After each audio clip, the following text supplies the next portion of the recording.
Depuis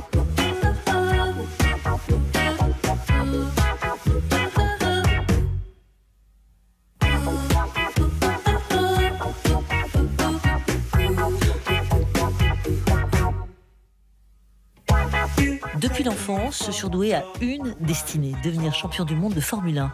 Après une ascension fulgurante, la route s'est parfois révélée semée d'embûches, rivaux talentueux, défaillances techniques ou encore pression de piloter pour Ferrari.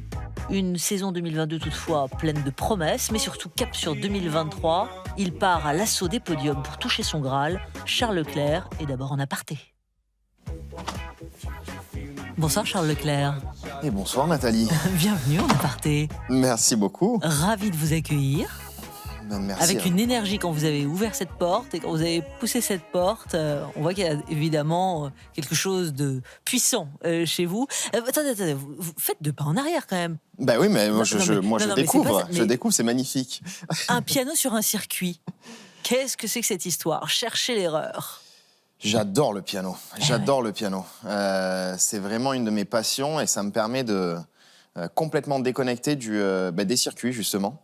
J'aimerais beaucoup en amener un sur les pistes, mais malheureusement, j'ai pas la place dans la valise. Donc, C'est pour ça qu'on vous l'a proposé là, parce que vous êtes un peu dans votre antre pendant une petite heure. On est ensemble et on va pouvoir vous découvrir, bien sûr. Et peut-être, qui sait, vous laisserez courir vos doigts sur le piano tout à l'heure, quand on se connaîtra un petit peu mieux. Bon, je suis pas super à l'aise, surtout avec des caméras autour. Je pense qu'il y aura pas mal de fausses notes, mais bon, je peux quand même essayer. Bon, on verra ça plus tard, d'accord ? Avec plaisir. En même temps, vous êtes complètement à l'aise parce que vous êtes un peu aussi à Monaco ce soir. Et je viens de voir ça. Eh oui, je viens de voir ça. Vous avez reconnu le port, bien sûr, la principauté, le rocher. Eh oui, c'est magnifique. Très belle vue. J'aimerais beaucoup que mon appartement ait cette même vue, mais... Vous y êtes né ? J'y suis né, oui. Vous y vivez toujours ? Bien sûr, bien sûr. Vous avez vos repères là-bas ? C'est oui, là tout. aussi que les circuits et le bruit des moteurs a commencé à résonner à vos oreilles ? Et oui, j'ai regardé ma première course. Justement, on voit, je pense, l'appartement où j'ai regardé la première fois un Grand Prix de Formule 1. C'était à la sortie du premier virage qu'on voit là juste en bas. C'est la route qu'on voit à Sainte-Dévote. Sur la gauche, il y avait un ami à moi qui avait un appartement. Et donc, du coup, je regardais le Grand Prix du 3e ou 4e étage de Monaco, en rêvant un jour d'être pilote de Formule 1 là-bas. Donc, ouais. Donc, petit, vous découvrez le Grand Prix de Monaco, les sons, le tracé. Vous êtes minot. Votre papa, d'ailleurs, vous choisit un surnom. Vous vous souvenez de ce surnom ? Pince à roulette. Pince à roulette, parce que j'étais très, très petit. Dans le kart, on voyait que le casque qui était énorme. Donc un pins qu'on met sur les chemises, sur les t-shirts, à roulette. C'était le surnom qu'il m'avait donné. Alors on va bien sûr observer vos premiers pas et vos premiers mètres, évidemment au volant dans quelques instants, vos premiers tours de chauffe. Je vous propose de vous installer dans le canapé, si cela vous tente. Le canapé, le canapé Lequel ? jaune, par exemple. Allez. Ouais. Ça vous dit ? Ça me dit. Il a l'air confortable, donc c'est nickel. Je pense, ouais. Saison 2022. Petit flashback. Et on commence par quelques images savoureuses. Leclerc, Sainz et Hamilton, le podium de Mercedes aujourd'hui, inimaginable avant le départ. Mais c'est la Formule 1 et le scénario ne s'écrit pas avant de se vivre, les amis. Leclerc, dans la dernière descente, elle aura été fiable, rapide, solide, ne rebondissant plus trop. C'est le rebond de Ferrari en ce début d'année 2022. La victoire de Charles Leclerc, la victoire de Ferrari, le doublé de Ferrari. Ah oui, savoureuse, délicieuse, évidemment, cette victoire à Bahreïn lors de la première course de la saison. Dans la foulée, deuxième victoire en Australie, lors de la troisième course. À ce moment-là, Charles, le titre de champion du monde, il est à portée de tour. Alors, à ce moment-là, c'est un très très bon début de saison. C'est sûrement le plus beau moment de la saison d'ailleurs, parce qu'on revenait de deux saisons qui étaient très très compliquées pour le team, 2021 et 2020. On n'avait pas la voiture pour jouer la gagne, donc c'était un petit peu plus difficile mentalement. Mais bon, on avait beaucoup d'espérance dans cette nouvelle année. Et d'arriver à cette première course et de gagner faire premier et deuxième et de gagner les deux premières courses, c'était tout simplement incroyable. À Après, on ne pense pas au championnat tout de suite parce que c'est que les 2 premières courses d'une très longue saison. Mais en tout cas, c'est sûr qu'on était dans le coup. Les espoirs sont là, évidemment, à ce moment-là. Ensuite, une autre victoire en Autriche. Et puis, parce qu'il n'y a pas de ciel sans nuages, des problèmes de fiabilité de la voiture, des erreurs de pilotage, comme au Grand Prix de France. Vous terminez malgré tout à une très belle 2e place au championnat du monde, votre meilleur classement. Comment ressortez-vous de cette saison 2022 ? Grandi. Et pas seulement moi, je pense tout le team, parce que c'est vrai qu'après ces 2 dernières années, encore une fois, ça a pas été facile de faire un aussi grand bond en avant après 2020-2021, se battre enfin pour des victoires, ce qui n'était pas le cas dans les 2 dernières années. C'était un gros bond en avant. Après, il y a eu trop d'erreurs stratégiques, de pilotage, des problèmes de fiabilité aussi, qui ont fait que malheureusement le championnat, c'était pas possible cette année. Mais bon, on en ressort plus fort et je suis sûr que, en tout cas, on donnera tout pour que l'année 2023 soit la bonne. Vous êtes très dur, je crois, avec vous-même, très exigeant, déterminé. C'est ce que dit notamment de vous, votre agent, Nicolas Todd. Comment ça vous nourrit ? Je suis très critique avec moi-même. Sur chaque petite erreur que je fais, je suis très honnête. Et c'est pas un tabou pour moi de parler de mes erreurs. Je considère qu'on grandit après chaque erreur, et c'est comme ça que j'essaye d'aborder chaque erreur. Donc voilà, c'est comme ça que j'aborde les choses, mais je pense que c'est quelque chose de positif. Alors 2023, ça y est, on est en temps plein dedans, nouvelle voiture, nouveau patron d'écurie, place au Français Frédéric Vasseur. Il officie auparavant chez Alfa Romeo. Vous connaissez d'ailleurs depuis longtemps. Cette nouvelle saison, elle est prometteuse, évidemment. Bien sûr, mais avec Fred, déjà, on se connaît bien. Alors, on travaille déjà ensemble dans les catégories mineures avant que j'arrive en Formule 1. Ensuite, ma première année en Formule 1, Fred m'a fait confiance. Et donc, du coup, on était dans le même team et ça s'est super bien passé. Et maintenant, on se retrouve chez Ferrari et j'espère que l'histoire sera belle. Mais en tout cas, j'ai hâte que la saison commence et je suis sûr qu'il n'y aura que du positif. En tout cas, on bosse tous à 200% pour que ce soit le cas cette année. Et la saison maintenant commence d'ici peu. Sur les circuits d'ailleurs, votre top 3, vous avez forcément des préférences ? Alors j'en ai 3. Le top 3, Monaco, bien sûr, le premier. J'adore les circuits en ville. Pour moi, c'est vraiment un challenge qui est incroyable en tant que pilote. On a une adrénaline qui est vraiment particulière. On n'a pas le droit à l'erreur. Et ça, c'est quelque chose que j'aime particulièrement. Donc Monaco en numéro 1. Numéro 2, je dirais Singapour, parce que de nuit et en plus en ville. Et numéro 3, pour ne pas choisir un circuit en ville, je vais dire Silverstone. Charles, dites-moi un mot. Il y a d'abord un vrai regain, on le sent. On a reçu Jean Todt dans cet appartement, entre autres. Il y a un vrai regain de popularité de la Formule 1, on le sent là ces dernières années. Il y a des coureurs aussi, Esteban Ocon, Pierre Gasly, qui on voit l'énergie, la jeunesse, le talent bien sûr. Alors Julien Febvre officie aussi sur Canal+, on connaît sa verve, son engouement et sa manière aussi de nous raconter la Formule 1, tout comme Jacques Villeneuve. Vous le sentez, vous, cet engouement ? Complètement.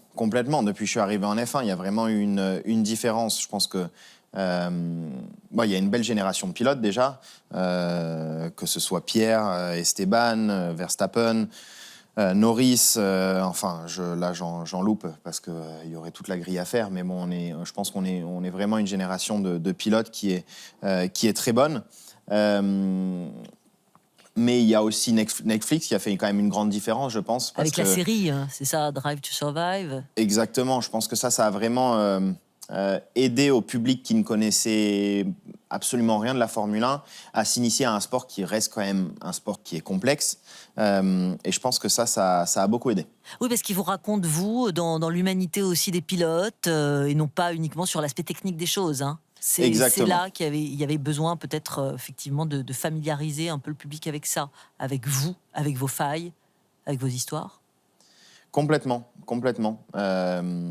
Et donc je pense que maintenant ça aide en tout cas aux personnes qui regardent la F1 à mettre des visages sur les casques qu'ils voyaient avant, et une personnalité sur les casques et les noms qu'ils entendent en Formule 1. Alors, votre personnalité, justement, votre trajectoire, on va s'en parler, vous voulez bien, hein, davantage. Je vous invite sur le fauteuil gris, près de Monaco. Vous avez vu le comptoir, rien de spécial, j'ai pas repéré un goût en particulier, mais si on devait imaginer peut-être le goût de votre enfance dans l'assiette, quel est-il spontanément comme ça, Charles Leclerc? Le goût de mon enfance. Oh.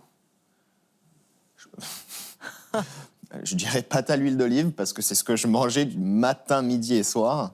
C'est mon plat préféré, donc je suis pas très compliqué. Non, c'est Mais, mais ça, ce serait le goût de mon enfance. C'est votre base alors. Voilà. D'accord. Alors installez-vous, je vous en prie. Télécommande à droite, Est-ce que je dois appuyer sur un bouton ou le bouton principal, le bouton principal? le gros. Bah, c'est pas le bon. Ah oui, c'est le bon. Quand j'étais tout petit, mon rêve c'était de conduire une petite voiture et quand j'ai vu ça, la première fois que je suis montée dans le kart, ça m'a plu. Alors, est-ce qu'il y aurait un conseil que tu pourrais donner aux gens qui nous écoutent, qui nous regardent et qui conduisent pas forcément toujours très bien? Sur la route, on respecte le code et sur la piste, on roule. Très pragmatique. Très pragmatique. Et pourtant si jeune. Le karting, école des futurs pilotes de F1, effectivement, 4 ans.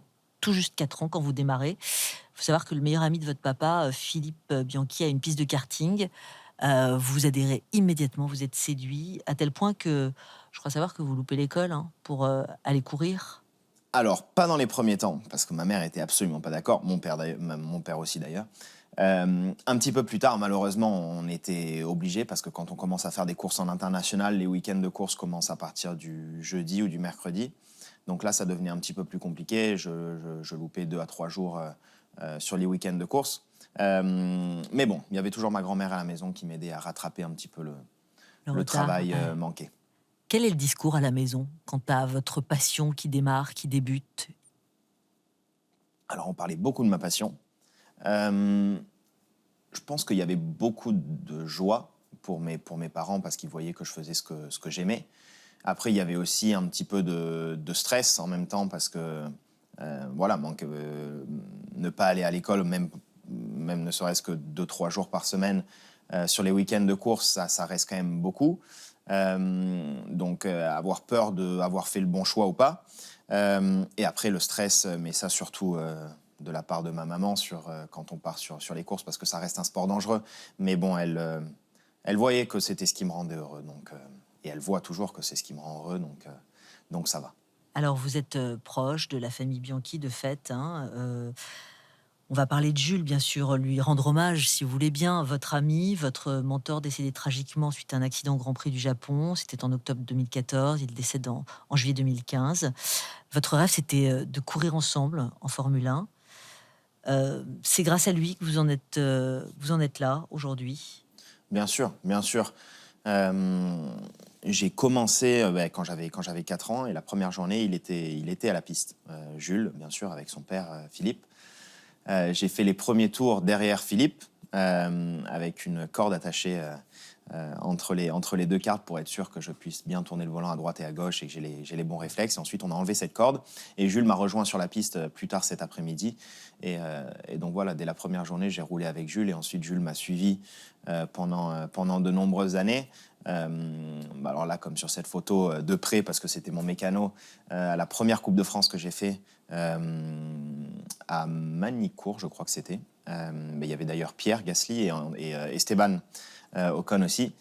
Donc on était tous les 3 et ça reste de très très bons souvenirs. Et après ça, bien sûr, Jules et moi, on est restés extrêmement proches. Nos 2 familles sont toujours restées extrêmement proches. Et voilà, jusqu'à malheureusement l'accident. Oui. Vous avez 17 ans au moment du drame. Vous vous souvenez des questionnements que ça génère en vous? Parce que vous démarrez à ce moment-là. Je me suis jamais posé la question d'arrêter ma carrière. Même au moment où j'ai appris malheureusement que c'était un gros accident. Mon père me l'a d'abord caché parce que j'étais sur un week-end de course à Gérèse. Donc mon père m'avait caché un petit peu ça. Après la course, bien sûr, il m'avait expliqué la situation. Mais ça m'a jamais mis de doute sur... Détourné de votre ambition. Non, jamais. jamais. Après, bien sûr, c'était un choc parce que personne ne s'attend à ce genre d'événement. Alors, sa mort, pour autant, elle permet de faire évoluer les règles de sécurité. En Formule 1, l'arrivée du halo de sécurité, Romain Grosjean, qui était dans ce fauteuil il y a quelques semaines, quelques mois, nous a dit, bien sûr, que Jules Bianchi lui avait malgré lui sauvé la vie. Vous nous avez parlé de la peur de votre maman, il y a quelques minutes. Vous, la peur, qu'est-ce qui vous fait peur, à vous, quand vous montez, quand vous êtes dans le véhicule? Oh, rien. Rien. Non, dans le véhicule, absolument rien. En Formule 1, en tout cas, absolument rien. La peur, on la ressent pas. Même avant un gros accident, les secondes qui précèdent, quand on sait qu'il y a ou un problème sur la voiture ou quoi que ce soit, j'ai jamais eu la peur. On n'a pas le temps d'avoir peur, je pense. Et je pense que le jour où j'aurai peur, j'arrêterai ce sport. Mais après, il y a d'autres choses qui me font peur. Hein, des trucs, Quoi donc, par exemple? Les serpents. J'aime pas les serpents. J'aime pas du tout les serpents. Mais ça n'a rien à voir avec la conduite. Mais, Effectivement. Normalement, les sports d'adrénaline, j'ai pas forcément peur. Ça me plaît. Alors, vous allez gravir les échelons très vite, Charles, du sport automobile, bien sûr. Alors, champion de kart, puis GP3 Series, puis Formule 2.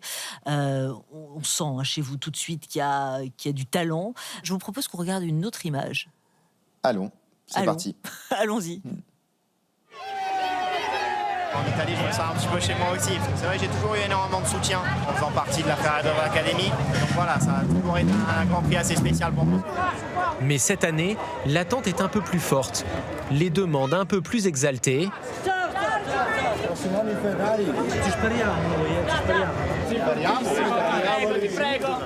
Et chaque geste semble prendre un sens caché. La poignée de main de Maurizio Arrivabene, le patron de l'écurie.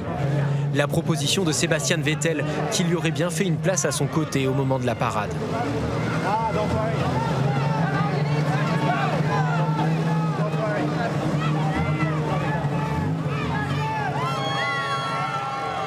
Charles Leclerc en rouge, une aspiration qui dépasse les ambitions d'un pilote. Et oui, ça bruisse à ce moment-là. Alors, vous avez fait vos débuts en fait en F1 en 2018 avec l'écurie Alfa Romeo Sauber, et en 2019, vous intégrez effectivement l'écurie Ferrari et vous avez seulement 21 ans. Alors, il y a évidemment un rêve de gosse qui se réalise à ce moment-là, de rejoindre le cheval cabré, et puis il y a la pression aussi qui va avec. Alors la pression, je l'ai jamais vraiment ressentie, bizarrement. Mais par contre, c'est sûr que c'était un rêve pour moi qui se réalisait, parce que depuis tout petit, j'ai toujours rêvé d'être chez Ferrari un jour. D'abord en Formule 1, et ça paraissait impossible à réaliser. Et en plus de ça, chez Ferrari, c'était tout simplement incroyable. Donc, au moment de ces images-là, j'étais pas du tout au courant que j'allais être pris l'année prochaine, enfin l'année d'après. Donc, c'était une grande surprise quand je l'ai appris. Mais bon, c'était tout simplement incroyable. Oui, c'est sûr que je pense que pour chaque pilote, même en Formule 1, en général, tous les pilotes rêvent d'être un jour pilote pour la Scuderia. Donc voilà, j'ai beaucoup de chance. Bien sûr, j'imagine qu'à ce moment-là, vous avez une pensée pour votre papa, et pas seulement une d'ailleurs. Il a disparu en 2017, vous avez tout juste 20 ans. C'est lui qui vous a tout appris. Cette disparition, ce manque, ça a évidemment changé beaucoup de choses chez vous, j'imagine. Qu'est-ce qu'il vous aurait dit à ce moment-là, votre papa ? Oh, je pense qu'il aurait été très très fier. Il y a quelque chose où je m'en suis toujours beaucoup voulu, parce que, bon, je vais pas aller dans les détails, mais dans les dernières semaines, c'était un petit peu compliqué. Et j'avais pas encore de contrat en Formule 1. Et je lui avais menti à ce moment-là. Et je lui avais dit que j'avais signé un contrat en Formule 1 pour qu'il soit heureux et pour qu'il ait un sourire. Et je m'en étais toujours voulu, parce que ma mère m'avait engueulé ce jour-là. Elle m'avait dit: tu devrais pas mentir à papa comme ça. Mais bon, finalement, je lui ai pas menti, parce que maintenant, je suis chez Ferrari, donc seulement 1 an après. Mais donc voilà, c'était très important pour moi de réussir à intégrer la Scuderia, bien sûr pour moi et aussi pour cette promesse que j'avais faite. Mais mon père m'a toujours énormément soutenu. J'ai commencé avec lui au tout début, et c'était voilà, vraiment la personne qui m'accompagnait absolument à toutes les courses, qui était là toujours dans les moments plus difficiles et dans les bons. Donc oui, je pense qu'il serait très heureux. Il y a vos frères aussi, 2. Votre aîné, Lorenzo, qui gère la carrière du cadet, Arthur, hein, c'est bon, j'ai tout bon. Oui, c'est une affaire C'est une de affaire de famille. famille, c'est ce que j'allais vous dire. Et c'est d'autant plus une affaire de famille que Arthur, il est actuellement en Formule 2, fraîchement arrivé, antichambre de la Formule 1. Quand même, quel regard vous portez sur ses débuts ? Bah, je suis tellement heureux pour lui parce que c'est vrai que pas tout le monde a c'est l'histoire complète de Arthur, mais bon, ça a été un petit peu compliqué. Il a d'abord commencé le karting, après malheureusement on a dû faire un choix parce que c'est un sport qui coûte beaucoup d'argent et ma famille avait décidé de miser sur moi, donc Arthur avait dû arrêter. Et là, depuis que je suis arrivé en Formule 1, mon oncle, moi et mon grand frère, on essaye d'aider Arthur. Donc, il a repris sa carrière et ça se passe super bien parce que voilà, il a fait 2 années en Formule 3. Là, maintenant, il passe en Formule 2, ce qui est la dernière étape avant la Formule 1. Donc voilà, je lui souhaite tout le meilleur et j'espère vraiment que ça va bien se passer. Alors, si on se projette un tout petit peu dans le futur comme ça, dans l'hypothèse où vous vous retrouvez sur la même grille de départ, on fait quoi de la fraternité dans ces cas-là ? Ah, pour moi, ce sera impossible de l'oublier. Donc, j'espère, je nous souhaite qu'on se retrouve un jour sur la même grille de départ. C'est pas impossible, hein, on est d'accord. C'est pas impossible, j'espère. Je pense que j'accepterai jamais d'être son coéquipier. Parce qu'entre coéquipiers, c'est plus compliqué. Mais sur la même grille de départ, j'aimerais beaucoup. En termes de fraternité, d'ego, de concurrence, qu'est-ce que ça peut donner selon vous ? Très honnêtement, j'ai du mal à m'imaginer. Parce que... Alors, par exemple, avec Pierre, on est... Gasly ? Avec Pierre Gasly, on est très, très amis depuis toujours. Mais on sait que dès qu'on ferme la visière, il y a plus d'amitié. Avec Arthur, c'est mon frère. Donc, je sais pas comment je réagirais. Bon, rendez-vous dans quelques années, en tout cas. Une autre image ? Allez, c'est parti. C'est vous qui êtes aux commandes ? C'est bien lui qui va devenir le patron de la Scuderia. Tout le monde se masse sur les grillages avant la parabolique. Il lui reste une ultime accélération. La légende de Monza, la légende d'un jeune garçon qui s'impose à Monza. Deuxième victoire de Charles Leclerc. Victoire de Charles Leclerc en Italie. Victoire de Ferrari. Voilà 9 ans que ça n'était plus arrivé. L'explosion de joie. L'explosion de joie, le frisson, évidemment, 8 septembre 2019, deuxième succès en Formule 1 à Monza, le fameux circuit en Italie, sur les terres de Ferrari. Victoire à domicile, donc, qui n'était pas arrivée depuis 2010, Fernando Alonso. Il n'y a pas d'égal, une telle victoire, un tel podium. C'était tout simplement incroyable. Je pense qu'en termes de podium, il n'y a pas mieux. Je suis sûr qu'en termes de podium, il n'y a pas mieux. Et c'est toute une semaine qui est quand même extrêmement éprouvante pour nous, les pilotes Ferrari et le team Ferrari aussi, parce que ça commence, c'est pas comme un week-end normal où on commence à peu près le jeudi avec les activités de presse, sponsoring, etc. Mais là, on commence le lundi. C'était 2 week-ends consécutifs après ma première victoire à Spa dans des circonstances un petit peu compliquées. Et donc voilà, d'arriver à Monza, il y a beaucoup de pression autour du team. Et donc du coup, c'est toujours très compliqué de performer comme à 200% comme les autres week-ends. Mais bon, on partait en pole le dimanche, premier du coup sur la grille de départ. Et on a réussi avec la pression de Hamilton et Bottas pendant toute la course, on a quand même réussi à gagner. Et je pense que cette photo représente bien ce que ça représentait pour le team. Ouais. Je me suis laissé dire qu'au Grand Prix, votre maman avait pu vous suivre, mais de très loin. Qu'elle n'avait pas de place. Qu'est-ce qui s'est passé ? Qu'est-ce que c'est que ce loupé ? Mais alors, malheureusement, en Italie, c'est un très très beau Grand Prix, mais c'est toujours très compliqué d'avoir des passes. Et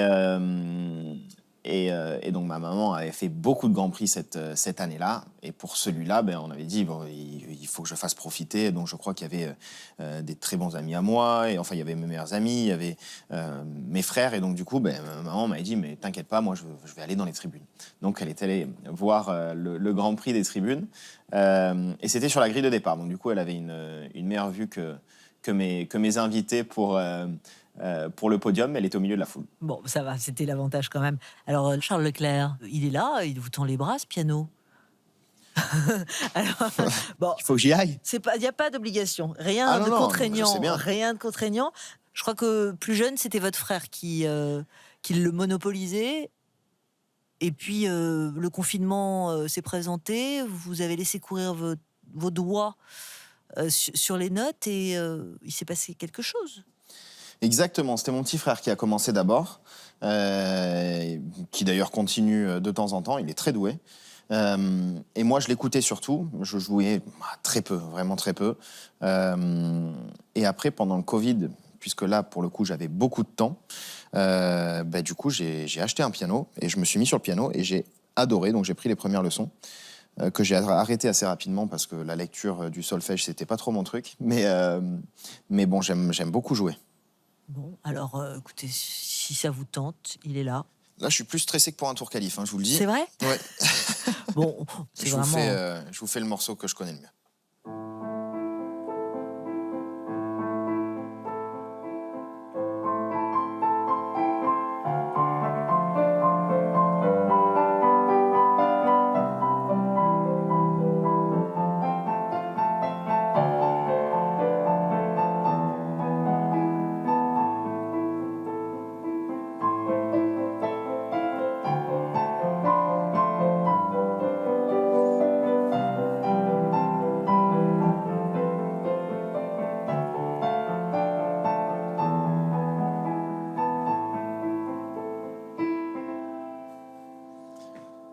Bon, ben voilà.